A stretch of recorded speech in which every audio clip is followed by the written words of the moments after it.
അതിലേക്ക് जिस प्रेसिजन के साथ यानी जिस सटीकता के साथ ऑपरेशन सिंदूर एग्जीक्यूट किया गया वह अनइमेजिनेबल है, बहुत ही सराहनीय है।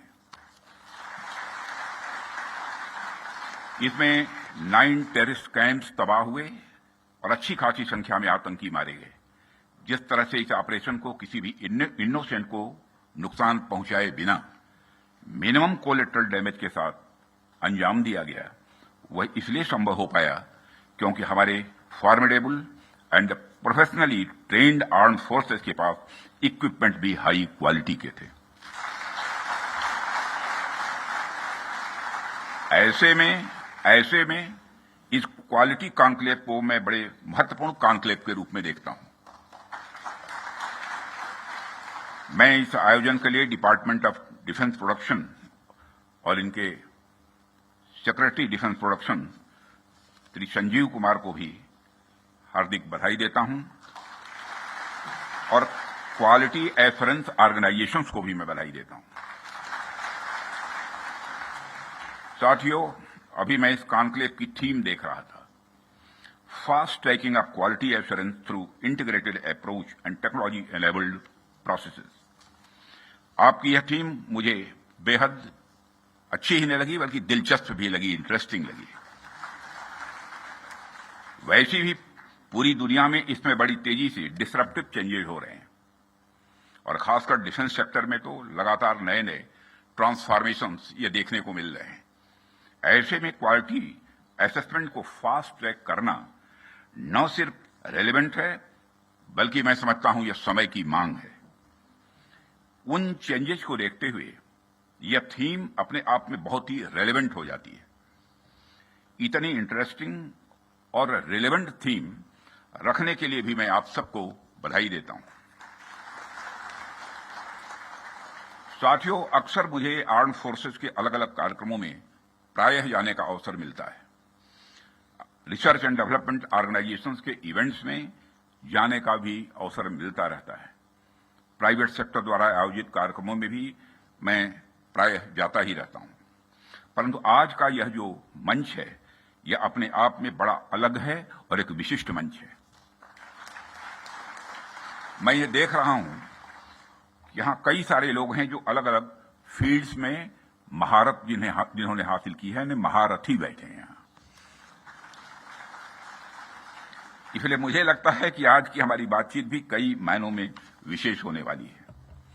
साथियों, इस क्वालिटी कॉन्क्लेव की महत्ता और आवश्यकता पर तो मैं आगे चर्चा करूंगा ही, परंतु पहले मैं आपको कुछ ऐसे बिंदुओं से, कुछ ऐसे पॉइंट से अवगत कराना चाहूंगा जो हमारी सरकार की प्रायोरिटीज से जुड़े हुए हैं।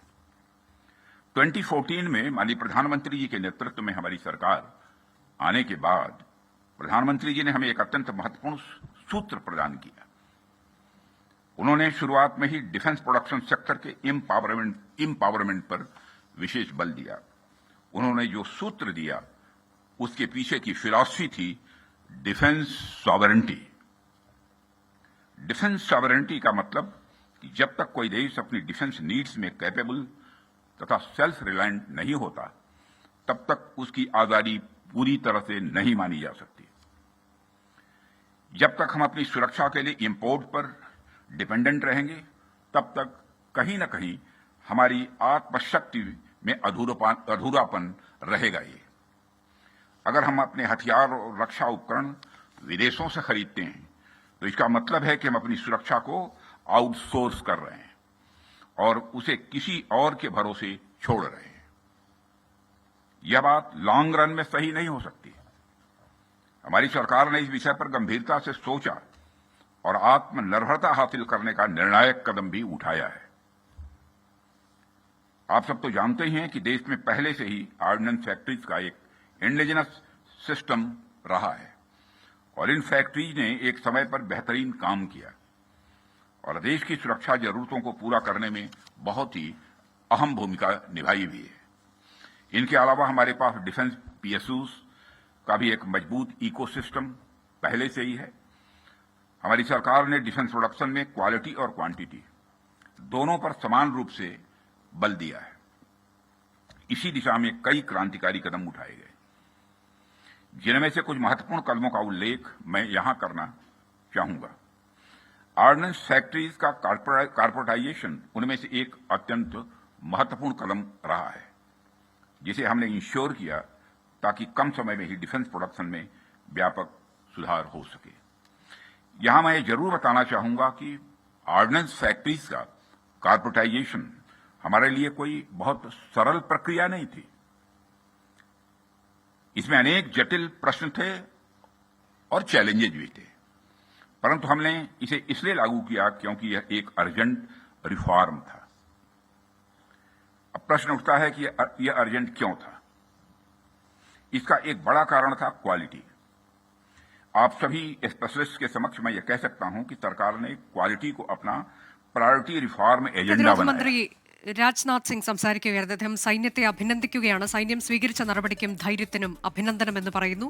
പാകിസ്ഥാനിലേക്ക് കടന്നു കയറി അവരുടെ ഭീകരത്താവളങ്ങളെ ഇല്ലാതാക്കാൻ ഓപ്പറേഷൻ സിന്ദൂറിലൂടെ കഴിഞ്ഞിട്ടുണ്ട്. പിഒകെയിലെയും ഭീകര ക്യാമ്പുകൾ നിർവീര്യമാക്കാൻ കഴിഞ്ഞിട്ടുണ്ട് എന്ന് പറയുകയാണ്. ഒപ്പം തന്നെ പ്രിസിഷൻ ഹിറ്റ് നടത്തിയ സേനയെ അത് ആ വാക്ക് ഉപയോഗിച്ചുകൊണ്ട് തന്നെയാണ് അദ്ദേഹം സേനയെ അഭിനന്ദിച്ചിട്ടുള്ളത്. 100 ഭീകരർ കൊല്ലപ്പെട്ടു എന്നതാണ്. അതിൽ ഒരു സാധാരണക്കാരൻ പോലും മരിച്ചിട്ടില്ല എന്ന് ഒരിക്കൽ കൂടി പറയുകയാണ് ഇന്ത്യ.